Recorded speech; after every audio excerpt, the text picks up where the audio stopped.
It's the start of a new day, and time to do some FruitLook analysis. I am sure that you already have a few questions in mind that you would like to get answers for.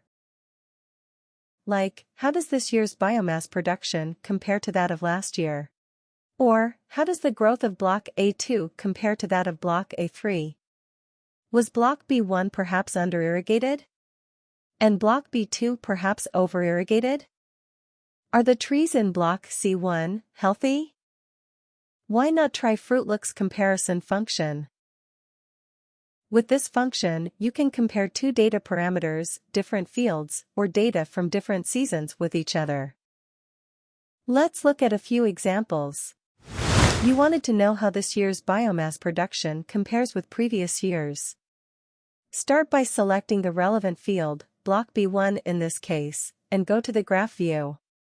Select Cumulative Biomass Production, the Compare button in the right top corner, and select Previous Seasons for the same field.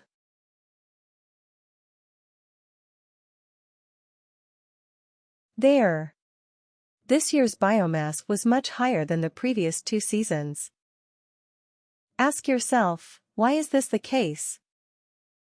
Let's see how a few of your blocks compare to each other for the past season.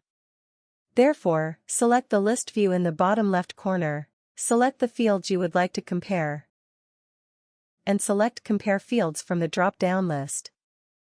Choose Cumulative Biomass Production and View Comparison.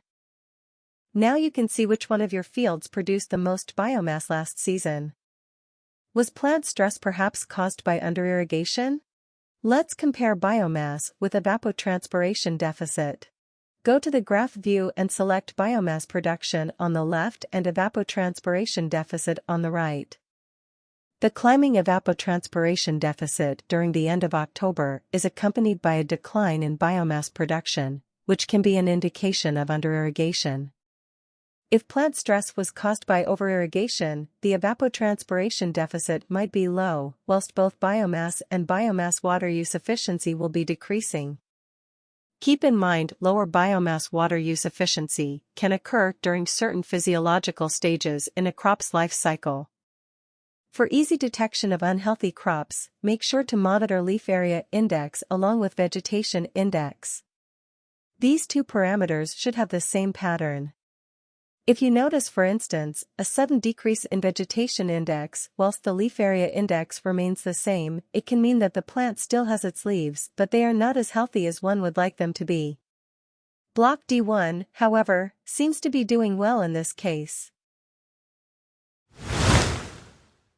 See how easy it was to use FruitLook's comparison function?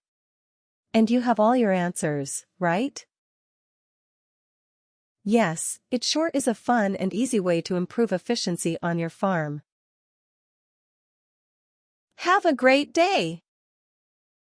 Please contact the FruitLook team if you would like to learn more about the tool.